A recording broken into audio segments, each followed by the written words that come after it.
گھی اور کھجور کو ملا کر کے گرم کیا جائے، گھٹلیاں نکال کر کے، یہ بھی حضور اکرم صلی اللہ علیہ وسلم کی پسندیدہ غذا تھی، حضور اس کو پسند فرمایا کرتے تھے۔ کھانے کی یہ چیزیں ہیں، پہننے کی یہ چیزیں ہیں، آرام کرنے کے انداز یہ ہیں۔ اللہ کے حبیب صلی اللہ تعالیٰ علیہ وسلم کپڑے کب کب بدلتے تھے، کب کب آپ غسل فرماتے تھے، یہ بھی لکھا ہوا ہے کتابوں میں۔ رسول کریم صلی اللہ تعالیٰ علیہ وسلم ہر دوسرے دن غسل بھی فرمایا کرتے، اور لباس ہفتے میں 2 یا 3 مرتبہ، اور جب کبھی کوئی وفد یا کوئی قبیلہ ملاقات کے لیے آئے، آپ کے جسم پاک پر نہایت ہی اچھی قیمت والا جبہ ہوتا تھا لوگوں سے ملاقات کرنے کے لیے، اور آپ کا امامہ مبارکہ نہایت ہی عظیم لگتا، ایسے کہ اچانک کوئی دیکھ لے تو اس پر رعب طاری ہو جائے، اور جو ہمیشہ ملنے والا دیکھتا تو آنکھیں پلکانا جھپکانا بھول جائے۔ حضور پاک صلی اللہ تعالیٰ علیہ وسلم جب اس سفید رنگت پر کالے رنگ کا امامہ شریف پہنتے تھے تو صحابہ کہتے ہیں ایسا لگتا کہ دن کے اجالے میں رات چھا گئی ہو۔ یہ رسول کریم صلی اللہ تعالیٰ علیہ وسلم اپنے ہاتھ میں عصا مبارکہ بھی استعمال فرماتے رہے، عصا حضور اکرم صلی اللہ علیہ وسلم لے کر چلتے بھی تھے۔ صحابہ نے یہ بھی بتایا حضور کے چلنے کا انداز کیسا تھا۔ حضور اکرم صلی اللہ تعالیٰ علیہ وسلم لمبی قامت کے تھے، بہت زیادہ لمبے بھی نہیں، بہت زیادہ پست بھی نہیں، لیکن درمیان میں سارے مجمع میں آپ نظر آتے، لیکن جب چلتے تھے تو ایسا لگتا جیسے اونچائی سے نیچے کوئی اتر رہا ہو، یعنی تھوڑا جھک کر کے، کہ سر اٹھا کر کے، گھمنڈ اور غرور سے نہیں، بلکہ اپنا سر مبارک جھکا کر کے، اور آنکھیں نیچے ہی ہوتی تھی۔ اسی لیے امام اہل سنت فاضل بریلوی رحمت اللہ تعالیٰ علیہ نے فرمایا ہے، نیچی نظروں کی شرم و حیا پر درود، اونچی بینی کی رفعت پہ لاکھوں سلام۔ حضور نیچے نگاہیں رکھ کر کے چلتے تھے۔ یہ ساری چیزیں جس نے اپنی آنکھوں میں بسا لیا، میرے آقا کا حلیہ میں نے تمہیں دکھا دیا۔ حضور دکھتے کیسے تھے؟ امید ہے آج سوگے تو وہ جلوہ نظر آ جائے گا۔ میرے رب کی ذات سے یقین ہے ہم دیکھیں گے میرے آقا کو، تصور کی نظر میں ہی صحیح، خیالات کی نگاہوں میں ہی صحیح۔ اس لیے کہ خالد بن ولید رضی اللہ تعالیٰ عنہ کے زمانے میں ایک واقعہ ایسا پیش آیا تھا، ایک قلعے کا انہوں نے محاصرہ کیا تھا، عیسائیوں کا قلعہ تھا، فتح نہیں ہو رہا تھا، عیسائی بھی لڑنے میں ماہر تھے، جوان صحابہ تھے۔ عیسائیوں نے اندر بیٹھ کر کے ایک مشورہ کیا، ان سے لڑتے نہیں، ان کو ایک کام کریں، دھوکہ دیتے ہیں۔ عیسائیوں نے کیا مشورہ کیا؟ 3 دن کا ٹائم لے لو اور ان سے کہو بازار سے گزرتے ہوئے آؤ۔ عیسائیوں نے اپنے پادری سے پوچھا کیا کریں گے؟ پادری نے کہا شہر کی جتنی خوبصورت لڑکیاں اور مال و دولت سب لے آؤ، راستے میں بچھا دو، ننگی لڑکیوں کو کھڑا کرو، اس لیے کہ خالد بن ولید کے ساتھ جتنے آئے سب جوان ہیں، سب نوجوان ہیں۔ توجہ چاہتا ہوں جوانوں، جن کی نظریں اتنی ہلکی ہیں کہ ہر حسینہ کی طرف نکل جائیں، اٹھ جائیں، یہ مومن کی شان نہیں۔ ہر چمکتی ہوئی چیز کو دیکھ لے، ہر رنگت والی کو دیکھ لے، یہ مومن کی شان نہیں۔ اب خالد بن ولید کی جو فوج تھی، ان کا جو لشکر تھا وہ جوانوں سے بھرا تھا۔ عیسائیوں نے غلیظ منصوبہ بنایا، ناپاک منصوبہ، آج بھی یہی بنا رہے ہیں ہمارے ساتھ، آج بھی بنا رہے ہیں ہمارے جوانوں کو اپنے دام فریب میں کھینچنے کے لیے۔ خالد بن ولید کو عیسائی نے بلایا، کہا ہم تم سے لڑنا نہیں چاہتے، ہماری ایک شرط ہے، 3 دن کے بعد اپنے ساتھیوں کو لے کر کے فلاں بازار سے تم اس قلعے تک آ جاؤ، صحیح سلامت پہنچ گئے تو ہم قلعے کی چابیاں یوں ہی تمہیں دے دیں گے، لڑیں گے نہیں۔ خالد بن ولید منظور کر لیتے، گئے۔ 3 دن تک آپ سوچتے رہے اتنی جلدی ہار کیوں مان لی ہے؟ ہار کیسے مان گئے؟ کچھ تو دال میں کھالا ہے۔ اس کے بعد 3 دن گزر گئے، اپنی فوج کو لے کر وہ جیسی بازار میں آئے، حسیناؤں پر نظر پڑ گئی، آدھے لباس میں، کچھ ننگے لباس، نیچے مال و دولت بچھایا ہوا ہے۔ یہی 2 چیزیں تو جوان کو خریدتی ہیں، ایک شباب ہے، ایک دولت ہے، حسن و شباب، اس کا دل دادا ہے یا دولت کا دل دادا ہے؟ جوان انہی 2 چیزوں کے پیچھے اپنا سارا تقوی ختم کرتا ہے، ایمان بیچ ڈالتا ہے۔ لیکن وہ خالد بن ولید کے جو جوان تھے رک گئے، جہاں تھے وہیں قدم رک گئے۔ حضرت خالد بن ولید نے پلٹ کر کے کہا، اے جوانوں آج تمہارے امتحان کا دن ہے۔ جہاد کے میدان میں نہیں کہا امتحان کا دن، کہا یہاں امتحان کا دن ہے۔ لڑائیوں میں تو وہ ماہر تھے، کسی تلوار سے خوف کھانے والے نہیں، لیکن یہ حسن و جمال کی تلواریں اگر کہیں کاٹ ڈالیں تو بھیانک نتیجہ آ سکتا ہے. خالد بن ولید نے کہا اگر آج تمہارا کسی کا بھی قدم ڈگمگایا قیامت تک آنے والی امت تم پر لعنت بھیجے گی, اور اگر سنبھل کر چلے آنے والی نسلیں تم پر رحمتوں کے پھول برسائے گی. پوچھا ان جوانوں نے ہمیں کیا کرنا چاہیے؟ خالد بن ولید نے کہا کچھ بھی مت کرو, اپنے نبی کی سنت پر عمل کرو. کہا کون سی سنت پر؟ کہا کیا تم نہیں جانتے میرے مصطفیٰ صلی اللہ علیہ وسلم جب بازار میں چلتے تھے تو اپنی نظریں نیچی کر کے چلتے تھے. بس اس سنت پر عمل کر کے چلو, ادھر ادھر نظر نہیں کرنا. بازار میں گزرنے کی یہ سنت ہے جوانوں. ہر ایک کو تاکنا تاڑنا یہ مومن کی شان نہیں. اسی لیے میرے آقا نے فرمایا بازار میں سب سے پہلے منافق داخل ہوتا ہے اور سب سے آخر میں منافق آتا ہے. پورا وقت وہ بازار میں دیتا ہے. مومن تھوڑی دیر کے لیے جاتا ہے, اپنا کام کر کے واپس آ جاتا ہے. اور حضور نے منافق اور مومن کی دونوں شان بیان کی. منافق بازار میں سب سے پہلے جاتا ہے اور سب سے لاسٹ میں نکلتا ہے. اور اس کے اپوزٹ میں فرمایا مومن کہاں جاتا ہے؟ کہا مسجد میں مومن سب سے پہلے جاتا ہے اور سب سے لاسٹ میں نکلتا ہے. منافق یہاں لیٹ سے آتا ہے, جلدی بھاگتا ہے. بہرحال صحابہ کو حضرت خالد بن ولید نے کہا اب صحابہ کے گزرنے کا انداز جو لکھا ہے تاریخ میں, اللہ اکبر, ایسا گزر رہے تھے کہ اگر ان کے سروں پر اگر انڈا بھی رکھ دیا جاتا تو نہیں گرتا. ایسے بالکل فوجیانہ چال. وہ چلتے ہوئے ادھر آئے. وہ تو عیسائی فاتحانہ شان اور جشن منانے کی تیاریاں کر رہے تھے کہ سارے بہک گئے ہوں گے, سب غرق ہو چکے ہوں گے, ابھی ہم ان پر حملہ آور ہوں گے. لیکن تھوڑی دیر میں یہ پوری فوج کو صحیح سلامت دیکھا. وعدے کے مطابق اس عیسائی پادری نے چابیاں تو دے دی. خالد بن ولید سے پوچھا اے خالد یہ کون سی فوج جمع کیا تم نے؟ یہ کون سے جوان ہیں؟ ان کے اندر نفس ہے یا نہیں, خواہش ہے یا نہیں؟ حضرت خالد بن ولید نے مسکرا کر ایک تاریخی جواب دیا تھا. کہا اے نادان, تو نے ان آنکھوں کو خریدنے کی کوشش کی جن آنکھوں میں جمال مصطفیٰ بسا ہوا ہے. پہلے سے حسن مصطفیٰ جن کی آنکھوں میں ہو, دنیا کا حسن انہیں دھوکہ نہیں دیتا. اے جوانوں, آج میں نے میرے آقا کا حسن اسی لیے بیان کیا. آنکھ بند ہو تو میرے نبی کی صورت تصور میں لے آؤ, صبح ہو تو میرے آقا کا تصور لے آؤ, بلکہ اپنی نمازوں میں بھی رسول پاک کا تصور لے آؤ, اور پھر سلام بھیجو میرے آقا کو. جب سلام کے لیے کھڑے رہو ایسے نہیں کہ بدن کھجلاتے ہوئے, بلکہ ایسے کہ اسی حسین چہرے کے سامنے میں کھڑا ہوں, وہ امامہ مبارکہ میں میرے سامنے ہیں, وہ اپنا عصا لے کر میرے سامنے کھڑے ہیں, ان کا سفید جبہ ان کے جسم ناز پر ہے, ان کے رخساروں سے چھنتی ہوئی روشنی آ رہی ہے, ان کے دندان مبارکہ سے تاروں کی جھرمٹ کی روشنی آ رہی ہے. اس تصور کے ساتھ جب سلام پڑھو گے کبھی سلام بھاری بھی نہیں لگے گا, بلکہ ڈوبتے چلے جاؤ گے, ڈوبتے چلے جاؤ گے. اب آخری میرے جملے ہیں, اگر حسن مصطفیٰ کو کسی نے بیان کیا ہے حقیقت میں تو کون ہے؟ جنید بغدادی رضی اللہ تعالیٰ عنہ, سید الطائفہ. ان کے زمانے میں ایک آرٹسٹ آیا تھا, ایک مصور, وہ تصویریں نکالتا تھا. اس کا کمال یہ تھا کہ تم جا کر کے اس کو اپنی محبوبہ کی صورت بتاتے, سیم ٹو سیم ویسا ہی نقشہ نکال کر دے دیتا. یعنی جو سکیچ نکالنے کے ماہر ہوتے ہیں ایسا مصور تھا. لوگوں کی بھیڑ اس کے پاس لگی تھی, اپنی اپنی. یہ کیمرے کا زمانہ نہیں تھا کہ محبوبہ کی فوٹو لے لیں اور موبائل میں رکھ کر دیکھتے رہیں. کسی مصور سے کھینچوانا ہی تھا, جا کر کے اس کے خد و خال بیان کرتے اور وہ بنا کر کے دیتا. جب یہ بات مشہور ہوئی حضرت جنید بغدادی رضی اللہ تعالیٰ عنہ بھی پہنچ گئے. یہ وقت کے ولی کامل سید الطائفہ قطار میں کھڑے ہو گئے. لوگ اپنی محبوباؤں کی تصویر نکال رہے تھے.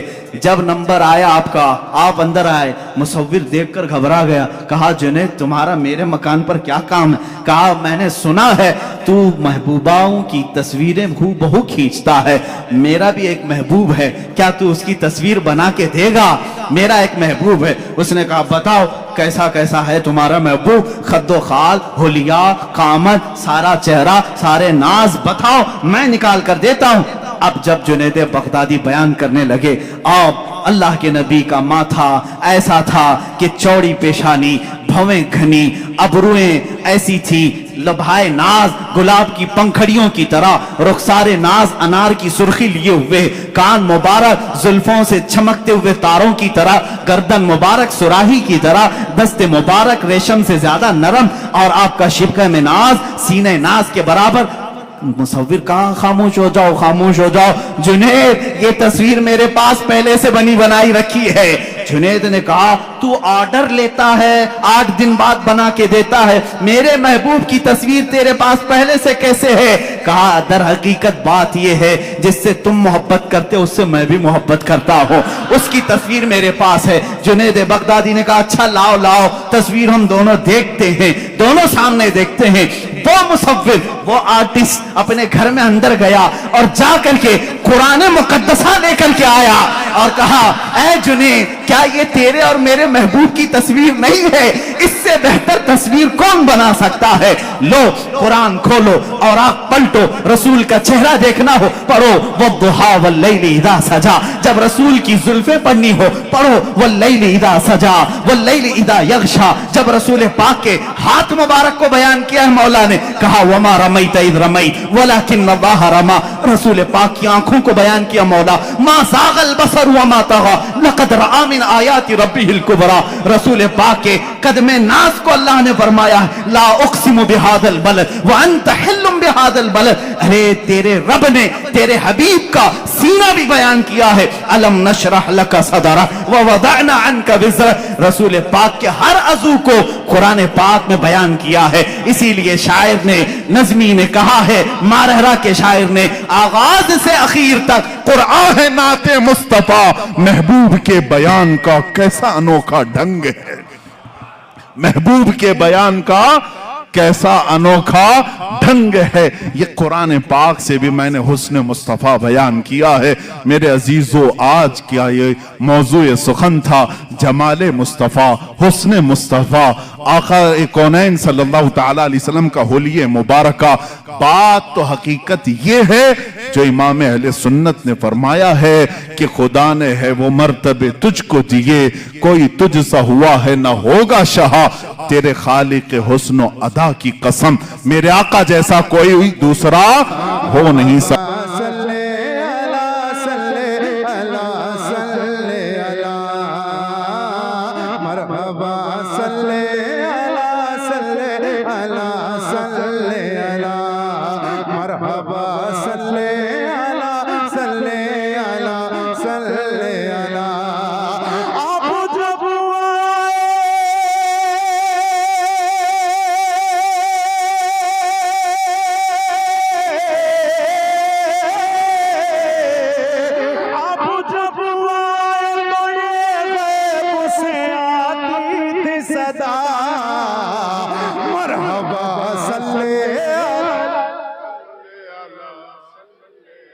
مرحبا صلی علی صلی علی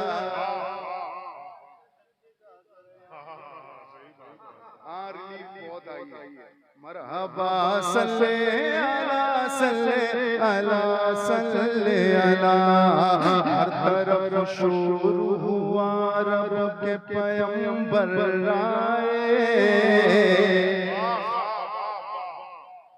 ہر طرف شور ہوا رب کے پیغمبر آئے، کو دیکھ کے چاند ستاروں نے کہا مرحبا صلی علی صلی علی صلی علی، مرحبا صلی۔ اچھا مجمع میں کوئی ایسا ہے جو ایک نعرہ بلند کر دے، اگر تکلیف نہ ہو تو ہے کوئی تو لگاؤ، کب لگاؤ گے؟ نعرہ تکبیر، اللہ اکبر، یا رسول اللہ، یا رسول اللہ، زندہ باد، زندہ باد، زندہ باد، زندہ باد،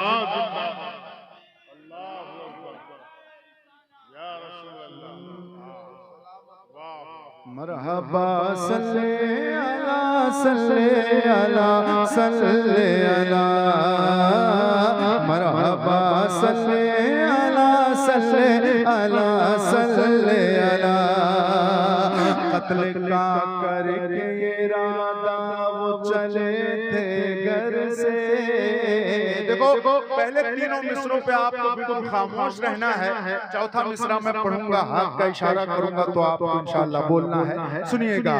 قتل کا سے جسم کر دیں گے جدا آج نبی کا سر سے، جسم کر دیں گے جدا آج نبی کا سر سے، جب لڑی ان کی نظر چہرہ پیغمبر سے، گر کے سردار کے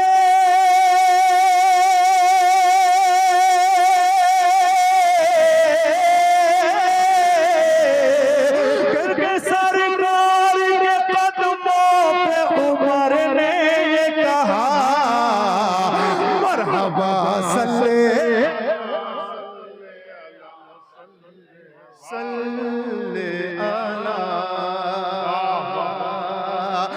رہ کے فاقوں پہ غریبوں کو کھلایا کس نے،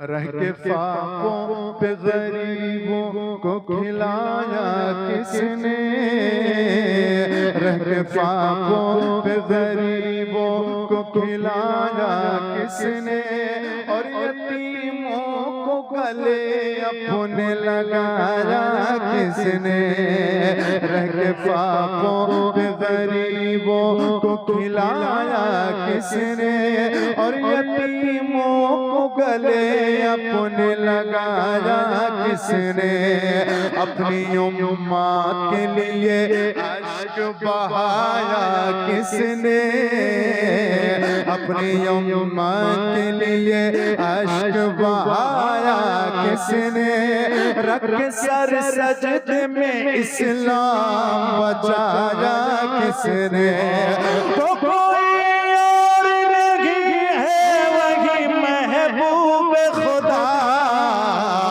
مرحبا صلی